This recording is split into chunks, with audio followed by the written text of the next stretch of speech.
세월호에서 유골이 발견됐는데 그 기다림도 지쳤고 또 국민 세금 쓴다는 문제 같은 걸로 뭔가 공격이 들어오니까 이제 미수습자 가족분들이 이제 마지막 5분 남았죠.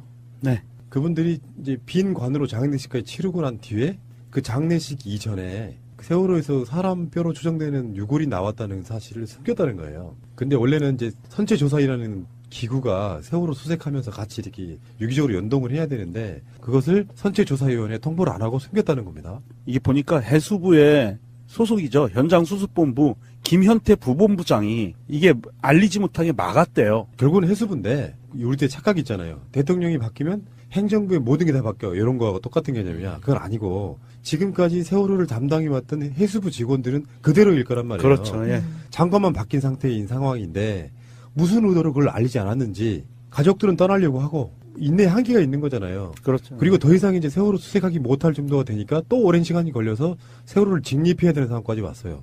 그러니까 세월호 유가족 분들이 빈 관으로 이제 장례식을 치렀던 거예요. 유골 대신에 유품을 집어넣고. 네.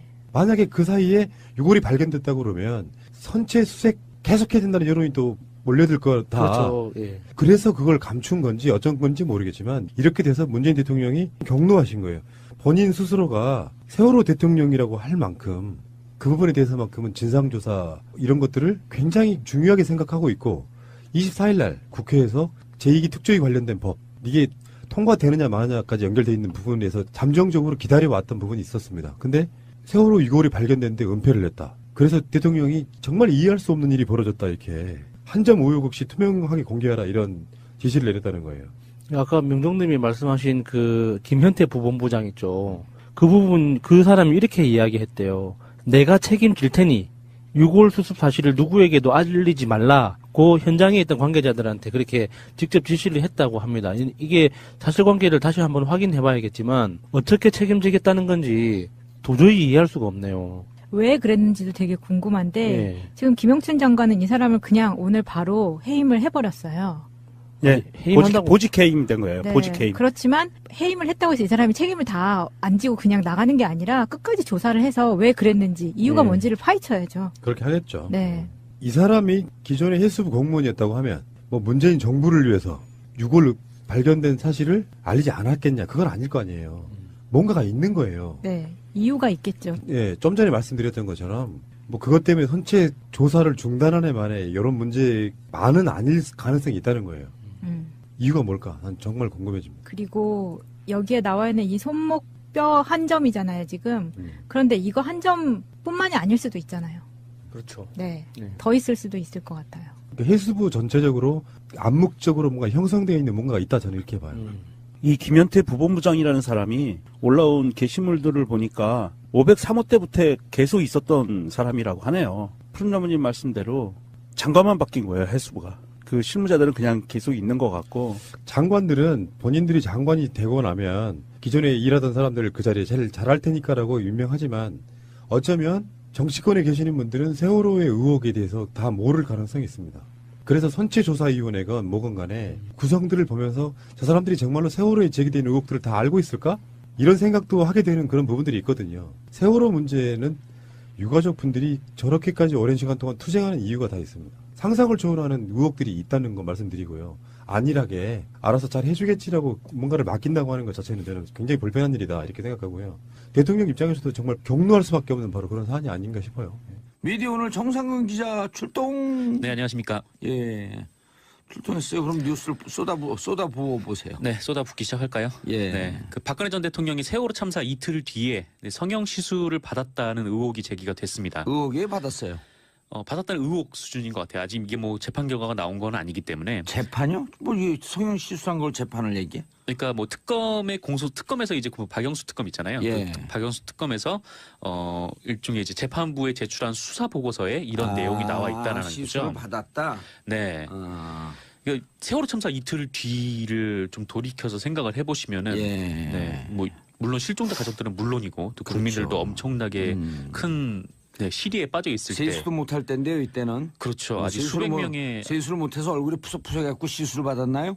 글쎄요. 그 아직 수백 명의 학생들이 실종된 바로 그 상태에서 네. 시술을 받았다는 얘기인데 이게 상식적으로 믿기지 않을 정도로 네, 충격적인 얘기이기도 하죠. 최순실이 국정농단한 건 상식적으로 더더욱 못 믿어요. 그렇죠. 뭐 네, 이미 이 뭐 정도 상식에서 갖고- 많이 이 벗어나긴 정도 갖고 했지만 우리가 놀랄 국민들 아니에요. 이제 당연한 탄핵이 조금 늦었구나. 네. 이 정도만 생각하시면 되는 거죠. 그렇죠. 그게 네. 다행인지 불행인지는 모르겠는데 어쨌건 그렇습니다. 이게 SBS 사진 찍었는데 그 주사바늘 나온 게 이제 그 사실로 입증이 되는 거네요. 그럼. 네, 그거는 JTBC 보도였는데 네. 이제 JTBC가 그때 보도를 했던 거는 세월호 참사 당일에 시술을 했을 가능성이 있다. 그래서 이제 21일에 그 자국이 남아 있고, 네, 그래서 그 시술을 받기 때문에 네, 그 7시간 참사에서 동안 좀 늦었다. 7시간 동안 아무것도 못했다. 네, 바로 그런 의혹이었죠. 근데 예. 이 특검에서는 이것도 이제 증거로 활용을 하긴 했는데 이제 특검에서 본 시간은 오히려 참사가 일어난 다음 예. 이틀 뒤입니다. 근데 이 증거가 있는데 이 정황이라는 것이 이 김영재 원장과 그 부인 박채윤 씨의 행적을 특검에서 조사를 한 결과 뭐 이런 결론을 내렸다고 해요. 그러니까 김영재 원장은 2016년 4월 18일에 그 청와대 인근 커피 전문점에서 네, 커피값을 자신의 카드로 계산한 정황이 있고요. 그 커피값 결제를 했다고 하고요. 그리고 청와대 관계자를 만나서 함께 청와대로 이동했다. 네, 이게 이제 특검에서 밝혀낸 것입니다. 그리고 아하. 이틀 뒤인 20일에는 그 박채윤 씨의 휴대전화 위치 기록에 청와대가 있었다고 해요. 예. 그래서 특검에서는 18일에는 시술을 하고 그다음에 20일에는 그 부인인 박채윤 씨와 함께 김영재 원장이 들어가서 일종의 그 시술이 잘 됐나 예. 뭐 그거를 이제 검사하러 들어간 거 아니었나라는 치료. 거죠. 수술 후 뒷치료. 네, 그렇습니다. 어쨌건 그렇게 된 것 같다라는 건데 그래서 뭐 그것뿐만 아니라 또 하나 좀 정황이 또 있거든요. 예. 그 세월호 참사가 발생한 4월 16일부터 무려 9일 동안 박근혜 전 대통령의 외부 일정이 없었다는 겁니다. 예. 그러니까 외부가 아니더라도 그 공식 일정으로 잡아놓은 게 고작 4건뿐이었다는데 그나마도 이 4건 중에서 2건이 세월호 참사 이후에 부랴부랴 잡은 일정이었다고 해요. 그러니까 한마디로 이거는 의도적으로 공식 일정을 축소를 했다고 볼 수밖에 없다. 언제부터 언제까지? 네, 4월 16일부터 9일이니까 네, 4월 24일까지. 예. 네, 그 축소가 기간 아니라 동안에 일정 자체를 아예 없애버렸네요. 그렇죠. 이때는 일정이 보통 없었다는 거죠. 수술하고 붓기 때문에 한 일주일 정도. 네, 그래서 시술한 자국을 보이지 않기 위해서 예. 네, 그렇게 하지 않았나 뭐 그런 얘기입니다. 또 어쨌건 세월호 참사가 일어난 지 지금 이틀 뒤에 이런 시술을 했다는 거는 네, 좀 개인적으로 굉장히 충격적인 일이기도 하고요. 근데 그 이런 분을 대통령으로 뽑자고 주장했던 그분들은 다 어디 갔어요 지금? 그러게요. 뭐 그분들 중에는 뭐 보수가 혁신해야 된다면서 당을 나간 분들도 있고, 예. 네, 또 다시 그 당으로 들어간 분들도 있고. 국민들이야 속아갖고 네, 국민들이 무슨 죄가 있겠습니까? 현혹돼갖고 네. 저런 분이 잘할 수 있겠구나 했고 국민들은 현혹돼서 한 것도 국민들도 이제 좀 비판 받아야 마땅하지만 그렇게 주장한 사람들 때문에 어쩔 수가 없는 측면이 있어요 국민들은. 아, 그렇죠. 그러니까 뭐 계속 2012년 대선을 돌이켜 보면은 정말 뭐 국정원 직원이 그렇게 뭐 댓글을 단 흔적들 뭐 그렇게 예. 정황이 있고 그거를 했는데 뭐 경찰이나 이런 국가 기관을 총 동원해서 네, 지금 박근혜 대통령이 탄생 곧 된 거잖아요. 예. 그래서 그런 걸 보면은 정말 이 국가 기관 그리고 뭐 당시 여당 예. 네, 이런 쪽의 잘못들이 뭐 그냥 넘겨볼 수만은 없는 어제 한겨레 그런 20일 상황이죠. 하호영 기자 나와갖고 네. 특종 단독으로 했다 그러면서 하호영 씨가 나서 김영 누구죠 그 국정원 여성분 김하영 씨, 김하영 네. 하호영 김하영 이상한데 좀 라임이 많네요. 김하영 씨가 그 제보 당하고 네. 김용판 청장이 발표하는 그 며칠 동안 네, 전화 추적으로 3,000 몇 건의 전화 추적을 했더니 네. 집중적으로 이런 정보기관과 전화가 이루어졌다. 네, 저도 그 얘기를 들었는데 네. 그때 당시에 한 빌딩에서 뭐 국정원 직원 그리고 네. 경찰 고위 관계자 그다음에 여당 뭐 이렇게 뭐 그 당시 뭐 전화가 네. 이루어졌다고요. 또 이제 선대본부 그쪽 사람들이 다 모여가지고 또 얘기를 나눈 정황이 있다는 거 아니에요. 그래서 그거를 보면은 완전 이게 국가와 뭐 여당 그리고 그 국가기관까지 이제 총동원돼서 총동원인데 이런 분들 가만두면 안 된다는 거예요. 이런 그렇죠. 분들 속간에서 그때 당신들이 뭔 짓을 했냐 이런 거 정리하는 게 적폐청산 아니에요? 맞습니다. 그래서 이건 뭐 적폐청산도 아니고 범법자 색출. 범법이죠. 이거는 네. 국가기관에서 선거에 개입을 했다고 하면은 이건 민주주의의 근간을 드는 중죄이기 때문에 네. 네, 그리고 이런 철저하게 수사를 해야 됩니다. 잘못된 것을 덮으려고 기사 쓴 기자들. 네. 예? 정상근 기자는 안 썼어요? 뭐 바른대로 저는 얘기 안 하세요? 네, 뭐 미디어오늘을 보신 분들은 많이 아시겠지만 예. 네. 그거 안 썼다. 저희는 계속 의혹을 제기를 했었죠. 예 아니요로 답변했어요. 이런 옹호하는 기사 썼어요 안 썼어요? 저는 옹호하는 기사는 쓰진 않았었습니다. 네, 그럼 계속하세요. 네, 계속할까요? 네, 다음 소식 예. 바로 넘어갈게요. 예. 그 이병기 전 국정원장이 청와대 비서실장으로 영전을 하면서 예. 국정원에서 1억 원을 챙겨 나갔다고 합니다. 한 7개월 만에 갔죠? 네, 국정원장에 그렇죠. 있다가 6, 7개월 만에 갔는데 굉장히 짧은 시간인데다가 비서실장으로 거론도 안 되던 사람이라 의외였다. 뭐 그런 평가가 당시에 되게 많았었는데. 자기가 자기한테 쏜 거예요 1억을. 국정원장에 그런, 있다가 시차로 싹 쏘고 가서 탁 받아갖고 1억을. 뭐 그런 셈이죠. 아예 뭐 들고 나간 거예요. 진짜. 이게 뭐냐면 지난 2015년이었는데요. 그 돈을 이렇게 들고 김기춘 나갔대요? 예. 전 비서실장이 후임으로 부임을 하면서 예. 당시 국정원장이었잖아요. 예. 그래서 나갈 때 국정원 직원들한테 돈을 준비하라고 지시를 했다라고 합니다. 왜냐면 비서실장으로 조회되니까. 그렇죠. 보통 이제 청와대에 계속 상담을 하지 않았습니까? 예. 그래서 이제 나에게 자기가 상담을 청와대에 해라. 가니까. 셀프 상담. 그렇죠. 이병기 이제. 바로 셀프 상담 돈을 탁 던지고 저쪽 가서 탁 받은 거야. 네, 또 이번에 또 보도가 나온 게 전후임 국정원장들끼리 이 얘기를 했다는 거 아니에요. 그러니까 뭐 네, 이렇게 청와대에 가져가야 이렇게 된다. 뭐 상납을 했다. 뭐 너도 이제 앞으로 뭐 해야 될 거다. 뭐 그런 식으로 이제 인수인계를 그렇게 했다는데 이 이병기 전 국정원장은 본인이 스스로 챙겨 나갔다는 거죠. 아니, 그러니까 자기가 자기한테 인수인계를 한 거야. 그렇죠. 뭐 후임이 혹시나 안 줄까봐 뭐 그랬는지 잘 모르겠으나 어쨌건 그 돈이 에휴. 1억 원이라고 합니다. 네. 예. 국정원에서 이 돈 관리를 하는 이현수 당시 기조실장이 이 사실을 진술을 했고 예. 그 이병기 전 원장도 검찰에서 사실을 인정한 것으로 보이는데 예. 다만 이병기 전 원장은 이 돈을 국정원 직원들 경력금으로 썼다 이렇게 진술을 했대요. 예. 하지만 국정원 관계자들은 이 돈을 본 적도 없고 받은 본 적도 적도 없다고 없대요? 합니다. 네. 그래서 국가의 재정이 특히 안보를 위해서 써야 될 돈을 이렇게 뭐 자기 쌈짓돈 가져가듯이 이렇게 챙겨 나가는 정황이라고 볼 수가 있겠죠. 예, 이 1억 원이요. 네. 그 연봉 한 4천만 원 받는 직장인들. 그러니까 대졸하고 한 4, 5년 차쯤 직장인이겠죠. 네. 이분들이 집 하나 살려고 한 달에 100만 원씩 적금합니다. 네. 예? 100만 원 적금하기 힘들거든요. 힘들죠. 진짜 힘들어요. 네. 그래서 100만 원씩 적금했고 1억 만드는데 8년 4개월 그렇죠. 이 양반들아 정신 차려. 그 돈을 7개월만 국정원장을 하고 예? 그대로 이 빼간 거죠. 청년 20대 30대 청년들이 이거 100만 원씩 내갖고 8년 4개월 만에 1억 만드는 거예요. 또 문제는 그렇게 모아도 집을 못 사요. 모으지를 못해요. 모으지를. 네, 애초에 중요한 모으지도 건. 못하고 네. 그렇게 왜냐 한 모았다고 4개월 해도 모은 다음에 굉장히 힘들죠. 털어갖고 또 여행 가고. 네, 그렇죠. 어쨌건 뭐 다들 그렇게 힘들게 사는데 에휴, 국민들이 그런 국민들이 낸 세금을 아유. 이렇게 쌈짓돈 가져가듯이 그러니까요. 가져갔습니다. 이런 사람들 이거 처벌해야 된다는 것을 정치 보복이라고 하는 사람들 누구예요? 그래서 명단 사실- 좀 얘기해 보세요. 네, 납득이 안 가죠. 뭐 예. 명단. 자유한국당 홍준표 대표를 위시해서. 네, 뭐 굉장히 많지 않나요? 예. 뭐 이명박 전 대통령도 뭐 적폐청산이 뭐 정치 보복이다 뭐 예. 이렇게 얘기를 했었고. 그다음 또 돈 먹은 최경환 씨. 네, 예. 그렇죠. 하여튼 굉장히 좀 많죠. 사실 한쪽에 다 몰려 있어가지고 굳이 그거를 한 명씩 꺼내 와야 되나 싶기도 하고. 예. 네. 기자가 무서운 얘기하네. 그냥 통으로 그 일망타진하자 이런 얘기네요. 아니야 뭐 일망타진하자는 얘기 그렇게 주장하는 분들이 한쪽에 몰려 있다라는 뭐 그런 얘기입니다. 다스 비자금 특검 직무유기 공소시효 불과 3달 남았다? 네, 좀 구체적으로 말씀을 이거 드리면 무슨 얘기예요? 그러니까 당시 BBK 사건을 수사한 정호영 특검팀 있잖아요. 예. 이 정호영 특검팀이 꼬리곰탕 특검. 네, 그냥 이명박 대통령 당선인 불러가지고 예. 꼬리곰탕만 먹고 헤어졌다 이제 뭐 그건데. 그것만 보도됐죠? 네. 실제로는요. 이명박 대통령 셀카 찍고 그러고 갔어요. 아 그래요. 아 이제 뭐 대통령이 됐으니까. 예. 뭐 가보를 좋아갖고 남겨야겠다 자기를 그런 건가요? 경량하게 찍고 박수 치면서 셀카 찍고 그랬어요. 네. 제가 다 알고 있어요. 제가 그 옆에 있었거든. 뭐 일종의 뭐 데스노트 같은 거예요. 네. 이렇게. 근데 어쨌거나 이 BBK 사건을 수사한 정호영 특검팀이 다스 비자금 120억을 발견을 했는데 덮었죠. 덮었죠. 네, 이거를 검찰에 인수인계하지 않고 그냥 뭐 다스 원상태로 돌려놓아라 네. 요렇게만 지시를 하고 네, 그렇게 덮었다는 거예요. 그래서 이 의혹과 관련해서 특수 직무유기 혐의가 있는데 특수 직무유기 혐의. 네, 그렇죠.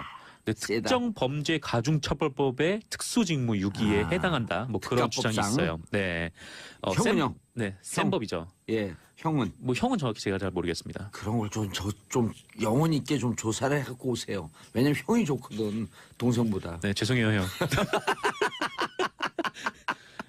네, 그 공소시효가 10년이래요. 공수 얼마 안 남았네 이제. 그렇죠. 이제 2008년 2월이니까. 2008년 2월 21일에 그 특검에서 결과 발표를 했거든요. 그때를 계산하면 2018년 2월 21일이 됩니다. 2월 20일. 최순실 이거 보면 모르겠네. 아이고 참 큰일 났네 이거. 아이고 어떡하나. 네, 아이, 그렇죠. 참. 근데 하지만 이번에는 큰일 났네. 네. 하여튼 국민들 입장에서 큰일이 난 거죠. 예. 뭐 이에 따라서 검찰 안팎에서 이 정호영 특검팀에 대한 신속한 수사를 촉구하는 목소리가 터져 나오고 있다고 하는데요. 예. 그 한겨레에 따르면 그 한 검사는 이 120억 다스 비자금과 관련해서는 검찰이 수사 개시를 하고도 남을 만큼 네, 여러 의혹과 단서들이 있다 이렇게 주장을 하면서 예. 이거는 뭐 특가법상 네, 그 특수직무유기에 해당한다 이렇게 얘기를 하기도 했습니다. 근데 왜 검찰에서 중앙지검에서 수사를 안 한다 그러죠? 안 해요. 심지어 지금 검찰은 BBK 특검의 그 수사 기록도 들춰보지 않았다라고 하는데요. 왜냐면 그 다른 검찰을 쳐야 되기 때문에 그런 거야. 다른 검사를. 그렇죠. 뭐 한겨레 분석에 따르면 예. 이 변창훈 검사가 사망을 한 이후에 그러니까 변창훈 검사가 국정원에 파견을 갔다가 예. 그 국정원 수사를 하면서 이 변창훈 검사 수사를 했는데 투신을 했잖아요. 예. 그래서 그 사망한 이후에 검찰 내부의 기류가 좋지 않아서 네 이번에도 그 뭐랄까 하여튼 당시 특검을 조사를 하게 되면 그 특검에도 당시 파견을 간 검사들이 있으니까 예. 그 검사들을 조사를 해야 된다는 거예요. 예. 근데 당시 갔던 검사들이 지금 이제 박정식 현 부산고검장, 네 그리고 차명기 수원지검 1차장, 그 조재빈 대검 연구관 이렇게 나름 검찰의 고위급 예. 인사들로 포진이 돼 있답니다. 그래서 검찰이 자기 스스로 검찰 조사 안 하니까 공수처 필요하다는 거예요. 네, 근데 그 공수처 논의도 지금 자유한국당에서 네, 반대를 하고 있죠. 왜냐하면 자유한국당은 공수처 하게 되면 자기들이 대상되니까 반대하는 거예요. 근데 어떻게 보면은 지금 현 정권의 뭐 고위 인사들도 수사를 네. 할 수 있는 건데 예. 네, 그것도 지금 자유한국당에서 거부를 어쨌든 하고 있습니다. 검찰이 자기 식구를 조사해야 되기 때문에 안 하고 있는 것으로 추정된다. 네, 그렇게 추정을 자, 하고 유소희님 있습니다. 하루 빨리 수사 개시해야겠네. 공소시효가 3개월밖에 안 남았다니. 인사하세요. 최순실이 재판장에서 처음으로 보는 일이 일어났어요. 그 태블릿 PC. JTBC를 끊임없이 공격하는 가짜라고 주장하는 바로 그 태블릿 PC. 최순실이 재판장에서 보고 이거 내 거 아니야 이랬다고 해요. 심지어 손석희 앵커가 이런 재판 소식 전하다가 태블릿 PC가 내 거 아니라고 주장하는 거를 전하면서 피식 웃어요. 막 웃어요. 어처구니가 없는 거지. 그러면서 태블릿 PC가 조작된 거라고 하는 이야기는 지금 끝없이 나오고 있는 이야기예요. 그들은 태블릿 PC가 박근혜 탄핵의 시발점이었다고 이야기를 하는 거고, 그게 조작돼서 그 저번에 명종님이 한 보내준 그 이상한 사람의 SNS 보면은 깜짝 놀란 게, 그거는 한국 사람이 아닌 것 같더라. 생각하는 모든 마인드가 하다못해 이런 거예요. 태블릿 PC를 통해 가지고 박근혜 정권을 끌어내리려고 하는 사람들의 음모에 의해서 그게 이루어졌다, 이런 식으로 관계 자체를 그렇게 비정상적인 사람들이 SNS도 하는구나라고 느낄 정도로 깜짝 놀랐어요. 우리가 모르지만 꽤 많아요. 우리는 보통 페이스북, 트위터들을 우리 친구 같은 성향을 갖고 있는 사람들끼리 팔로우를 많이 하기 때문에 잘 눈이 안 띄는데 신비님은 잘 아실 거예요. 그쪽 계통의 친구들 많으니까. 어마어마하게 무시무시한 말들을 쏟아내고 있어요. 그쪽에서는. 그 지금 목요일마다 저희 집 앞에서 박근혜 구명운동을 하는데 네, 그 이제 정말 미치겠어요. 이거 출퇴근할 때 볼라니까 짜증나고. 근데 그 사람들 어느 날 이제 욕도 해보고 해봤지만 나중에 유심히 들어보니까 결국은 태블릿 PC가 조작됐다는 거예요. 이거예요, 이거. 거기만 매달려 있어요. 네, 그것만 매달려 있어요. 태블릿 PC가 조작이 아니라는 게 이미 다 만들어졌는데 얘네들이 어떻게 했냐면 손석희가 태블릿 PC를 만들어냈다는 거야. 만들어내고 그걸 다른 사람 걸 갖다 최순실 거라고 얘기하고 그리고 탄핵했다고 이 팩트만 얘기하는 거야. 반복적으로. 그러니까 답답하죠. 그래서 그거를 사실은 제가 볼 때는 그 태블릿 PC가 왜 그러냐면 태블릿 PC가 만약에 최순실 게 아니라고 그런다고 하면 탄핵 무효 소송을 제기하려고 하는 거예요. 근데 뭐 탄핵된 거는 사실은 태블릿 PC 없어도 탄핵돼요. 그래, 그런데 왜 태블릿 PC 얘네들이 목을 매냐면 그 탄핵의 근거인 소스를 제거하려고 하는 겁니다. 그러면 최소한의 형량을 엄청나게 낮출 수 있다고 보는 거예요, 지들이. 이게 보면 이 박근혜 변호사들이 대가리가 멍청하잖아요.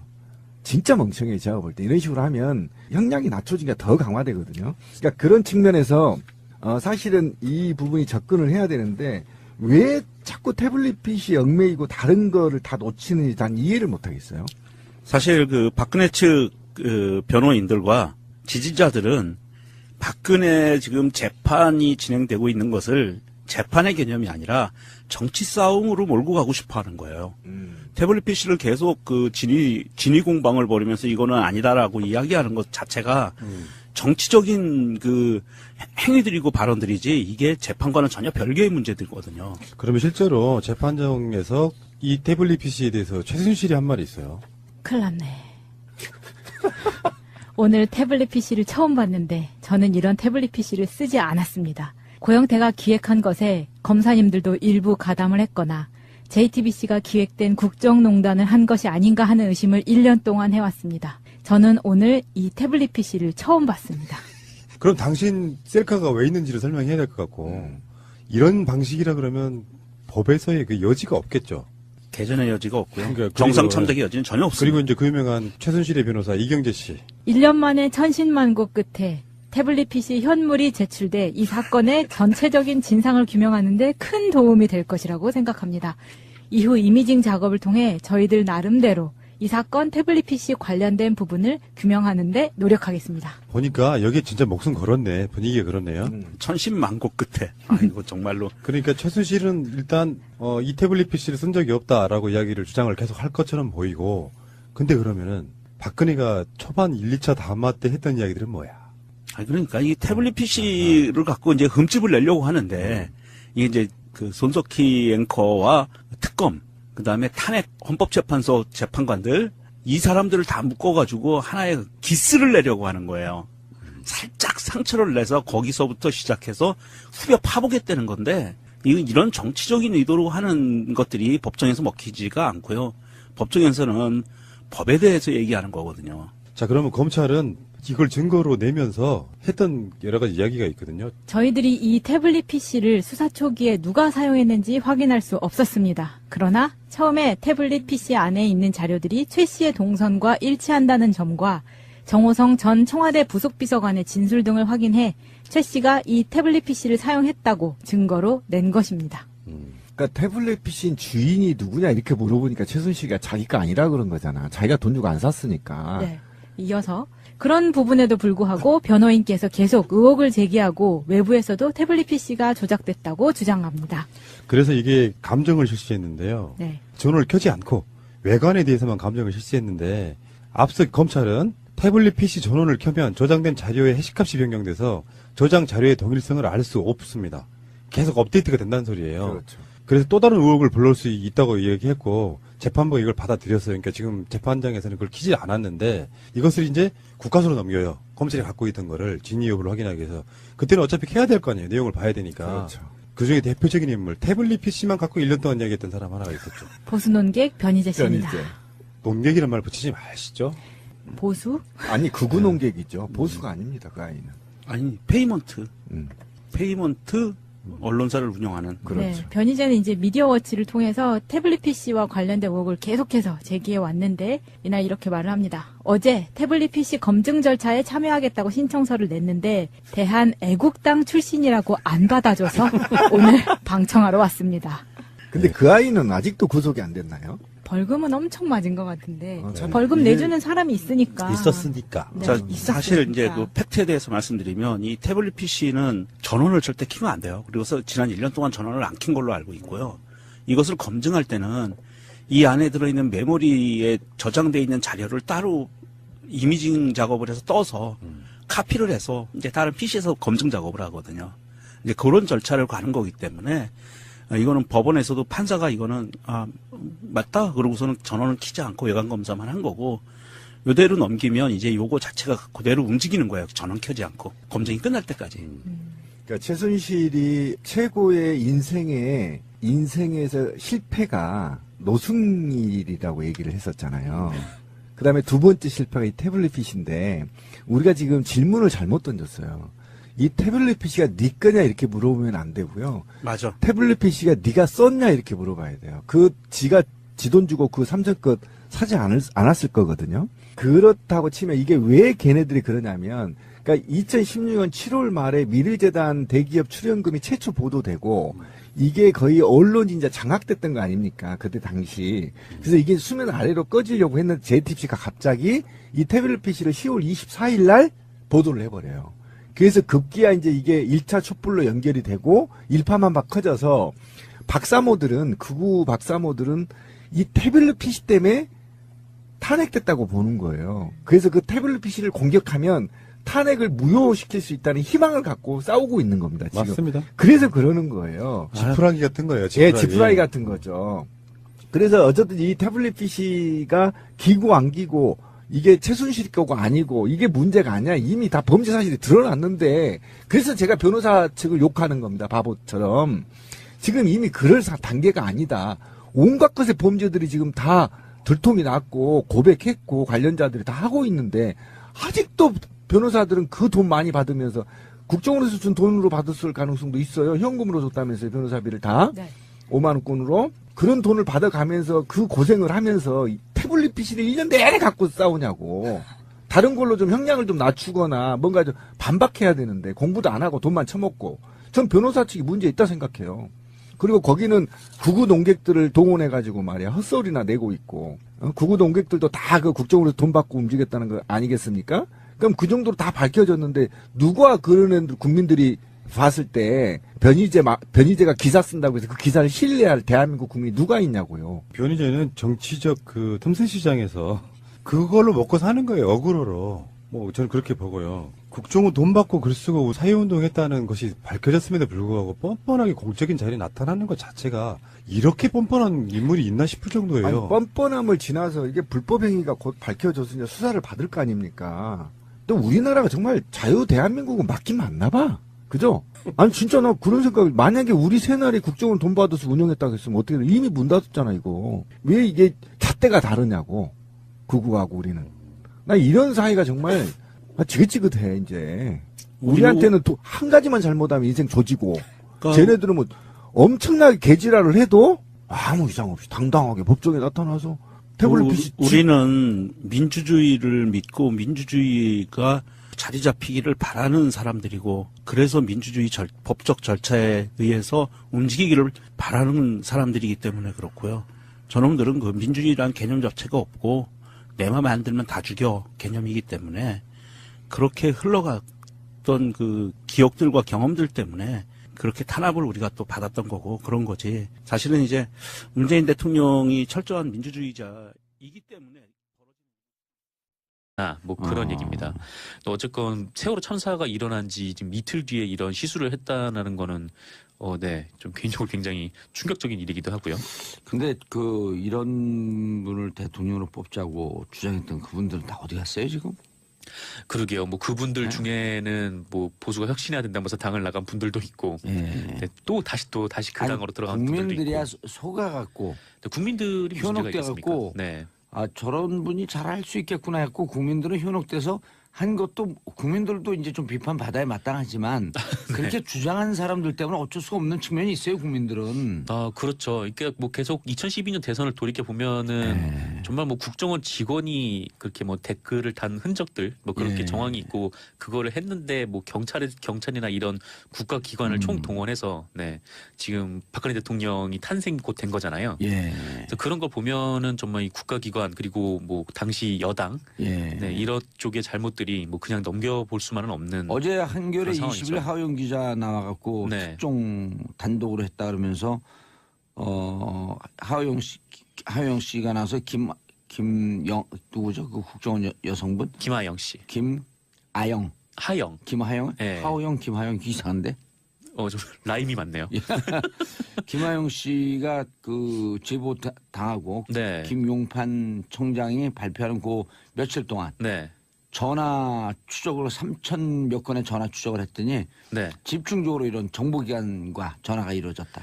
네, 저도 그 얘기를 들었는데 예. 그때 당시에 한 빌딩에서 뭐 국정원 직원 그리고 예. 경찰, 예. 경찰 고위 관계자, 그다음에 여당 뭐 이렇게 뭐 그 당시 뭐 전화가 샌드- 이루어졌다고요? 또 이제 선대본부 그쪽 사람들이 다 모여가지고 또 얘기를 나눈 정황이 있다는 거 아니에요. 그래서 그거를 보면은 완전 이게 국가와 뭐 여당 그리고 예. 그 국가 기관까지 이제 총동원돼서 총동원인데 이런 분들 가만두면 안 된다는 거예요. 이런 그렇죠. 분들 속간에서 그때 당신들이 뭔 짓을 했냐 이런 거 정리하는 게 적폐청산 아니에요? 맞습니다. 그래서 이건 뭐 적폐청산도 아니고 범법자 색출. 범법이죠. 이거는 예. 국가기관에서 선거에 개입을 했다고 하면은 이건 민주주의의 근간을 드는 중죄이기 때문에 예. 네, 그리고 이런 철저하게 수사를 해야 이런 됩니다. 잘못된 것을 덮으려고 기사 쓴 기자들. 네, 예? 정상근 기자는 안 썼어요? 뭐 바로 저는 얘기 안 하세요? 네, 뭐 미디어는 그렇죠. 그렇게 하겠죠. 네. 이 사람이 기존의 해수부 공무원이었다고 하면 뭐 문재인 정부를 위해서 6월 발견된 사실을 알리지 않았겠냐? 그건 아닐 거 아니에요. 뭔가가 있는 거예요. 네. 이유가 있겠죠. 예, 좀 전에 말씀드렸던 것처럼 뭐 그것 때문에 선체 조사를 중단하네 만에 이런 문제만은 아닐 가능성이 있다는 거예요. 이유가 뭘까? 난 정말 궁금해집니다. 그리고 여기에 나와 있는 이 손목뼈 한 점이잖아요, 지금. 그런데 이거 한 점뿐만이 아닐 수도 있잖아요. 그렇죠. 네. 네. 더 있을 수도 있을 것 같아요. 그러니까 해수부 전체적으로 암묵적으로 뭔가 형성되어 있는 뭔가가 있다 저는 이렇게 봐요. 이 김현태 부본부장이라는 사람이 올라온 게시물들을 보니까 503호 때부터 계속 있었던 사람이라고 하네요. 푸른나무님 말씀대로 장관만 바뀐 거예요, 해수부가. 그 실무자들은 그냥 계속 있는 것 같고. 장관들은 본인들이 장관이 되고 나면 기존에 일하던 사람들을 그 자리에 제일 잘할 테니까라고 유명하지만 어쩌면 정치권에 계시는 분들은 세월호의 의혹에 대해서 다 모를 가능성이 있습니다. 그래서 선체조사위원회건 뭐건 간에 구성들을 보면서 저 사람들이 정말로 세월호에 제기된 의혹들을 다 알고 있을까? 이런 생각도 하게 되는 그런 부분들이 있거든요. 세월호 문제는 유가족 분들이 저렇게까지 오랜 시간 동안 투쟁하는 이유가 다 있습니다. 상상을 초월하는 의혹들이 있다는 거 말씀드리고요. 안일하게 알아서 잘 해주겠지라고 뭔가를 맡긴다고 하는 것 자체는 저는 굉장히 불편한 일이다 이렇게 생각하고요. 대통령 입장에서도 정말 경로할 수밖에 없는 바로 그런 사안이 아닌가 싶어요. 미디어 오늘 정상근 기자 출동. 네, 안녕하십니까. 예. 출동했어요. 그럼 뉴스를 쏟아부어 보세요. 네, 쏟아붓기 시작할까요? 예. 네, 그 박근혜 전 대통령이 세월호 참사 이틀 뒤에 성형 시술을 받았다는 의혹이 제기가 됐습니다. 의혹에 받았어요. 받았다는 의혹 수준인 것 같아요. 아직 이게 뭐 재판 결과가 나온 건 아니기 때문에. 재판이요? 뭐 이 성형 시술한 걸 재판을 얘기해? 그러니까 뭐 특검에서 이제 그 박영수 특검 있잖아요. 예. 그 박영수 특검에서 일종의 이제 재판부에 제출한 수사 보고서에 이런 내용이 나와 있다는 시술을 거죠. 받았다. 네. 아, 그러니까 세월호 참사 이틀 뒤를 좀 돌이켜서 생각을 해보시면은, 예. 네, 뭐 물론 실종자 가족들은 물론이고 또 국민들도 그렇죠. 엄청나게 큰 네, 시리에 빠져 있을 때, 세수도 못할 때인데요, 이때는. 그렇죠. 아직 세수를 수백 뭐- 명의 세수를 못해서 얼굴이 푸석푸석해갖고 시술을 받았나요? 글쎄요, 그 아직 수백 명의 학생들이 실종된 바로 그 상태에서 예. 시술을 받았다는 얘기인데 이게 상식적으로 믿기지 않을 보신 분들은 많이 아시겠지만 예. 네. 그러니까 안 썼다. 저희는 계속 의혹을 제기를 했었죠. 예 아니요로 답변했어요. 이런 옹호하는 기사 썼어요, 안 썼어요? 저는 옹호하는 기사는 쓰진 않았었습니다. 네, 그럼 계속하세요. 네, 계속할까요? 네, 다음 소식 예. 바로 넘어갈게요. 예. 그 이병기 전 국정원장이 청와대 비서실장으로 영전을 하면서 예. 국정원에서 1억 원을 챙겨 나갔다고 합니다. 한 7개월 만에 갔죠? 네, 국정원장에 그렇죠. 있다가 6, 7개월 만에 갔는데 굉장히 짧은 시간인데다가 비서실장으로 거론도 안 되던 사람이라 의외였다. 뭐 그런 평가가 당시에 되게 많았었는데. 자기가 자기한테 쏜 거예요, 1억을. 국정원장에 그런, 있다가 시차로 싹 쏘고 가서 탁 받아갖고 1억을. 뭐 그런 셈이죠. 아예 뭐 들고 나간 거예요. 진짜. 이게 뭐냐면 지난 2015년이었는데요. 그 돈을 이렇게 김기춘 들고 나갔대요? 예. 전 비서실장이 후임으로 부임을 하면서 예. 당시 국정원장이었잖아요. 예. 그래서 나갈 때 국정원 직원들한테 돈을 준비하라고 지시를 했다고 합니다. 왜냐면 비서실장으로 조회되니까. 그렇죠. 보통 이제 청와대에 계속 상담을 하지 않았습니까? 예. 그래서 이제 자기가 나에게 상담을 청와대가 해라. 셀프 가니까. 상담. 그렇죠. 이병기 이제. 바로 셀프 상담 돈을 탁 던지고 저쪽 가서 탁 받은 거야. 네, 또 이번에 또 보도가 나온 게 전후임 국정원장들끼리 이 얘기를 했다는 거 아니에요. 그러니까 뭐 네, 이렇게 청와대 가져가야 이게 된다. 뭐 상납을 했다, 뭐 너도 이제 앞으로 뭐 해야 될 거다, 뭐 그런 식으로 이제 인수인계를 그렇게 했다는데 이 이병기 전 국정원장은 본인이 스스로 챙겨 나갔다는 거죠. 아니, 그러니까 자기가 자기한테 인수인계를 한 거야. 그렇죠. 뭐 후임이 혹시나 안 줄까봐 뭐 그랬는지는 잘 모르겠으나 어쨌건 그 돈이 1억 원이라고 합니다. 네. 국정원에서 이 돈 관리를 하는 이현수 당시 기초실장이 이 사실을 진술을 했고 예. 그 이병기 전 원장도 검찰에서 사실을 인정한 것으로 보이는데 예. 그 다만 이병기 전 원장은 이 돈을 국정원 직원들 경력금으로 썼다 이렇게 진술했대요. 예. 하지만 네, 국정원 관계자들은 이 돈을 본 적도 없고 네, 받은 본 적도 적도 없다고 없대요? 합니다. 네. 어. 그래서 국가의 재정이 특히 안보를 위해서 써야 될 돈을 이렇게 뭐 자기 쌈짓돈 가져가듯이 네, 이렇게 챙겨 나가는 정황이라고 볼 수가 있겠죠. 예, 이 1억 원이요. 네. 그 연봉 한 4천만 원 받는 직장인들, 그러니까 대졸하고 한 4, 5년 차쯤 직장인이겠죠. 네. 이분들이 집 하나 살려고 한 달에 100만 원씩 적금합니다. 네. 예? 100만 원 적금하기 힘들거든요. 힘들죠. 진짜 힘들어요. 네. 근데 100만 원씩 적금했고 1억 만드는데 8년 4개월 그렇죠. 이 양반들아 정신 차려. 않을 정도로 네, 충격적인 얘기이기도 하죠. 아, 최순실이 국정농단한 건 상식적으로 더더욱 못 믿어요. 그렇죠. 뭐 네, 이미 이 뭐 정도 상식에서 갖고- 많이 이 벗어나긴 정도 갖고 했지만 우리가 놀랄 국민들 아니에요. 이제 당연한 탄핵이 조금 늦었구나. 네. 이 정도만 생각하시면 되는 거죠. 그렇죠. 그게 예. 다행인지 불행인지는 모르겠는데 어쨌든 그렇습니다. 이게 SBS 사진 찍었는데 그 주사바늘 나온 게 이제 그 사실로 입증이 되는 거네요. 그럼. 네, 그거는 JTBC 보도였는데 네. 이제 JTBC가 그때 보도를 했던 거는 세월호 참사 당일에 시술을 했을 가능성이 있다. 그래서 이제 21일에 그 자국이 남아 있고, 네, 그래서 그 시술을 받기 때문에 네, 그 7시간 참사에서 동안 좀 늦었다. 7시간 동안 아무것도 못했다. 네, 바로 그런 의혹이었죠. 근데 예. 이 특검에서는 이것도 이제 증거로 활용을 하긴 했는데 이제 특검에서 본 시간은 오히려 참사가 일어난 다음 예. 이틀 뒤입니다. 근데 이 증거가 있는데 이 정황이라는 것이 이 김영재 원장과 그 부인 박채윤 씨의 행적을 특검에서 조사를 한 결과 뭐 이런 결론을 내렸다고 해요. 그러니까 김영재 원장은 2016년 4월 18일에 그 청와대 인근 커피 전문점에서 네, 커피값을 자신의 카드로 계산한 정황이 있고요. 그 커피값 결제를 했다고 하고요. 그리고 청와대 관계자를 만나서 함께 청와대로 이동했다.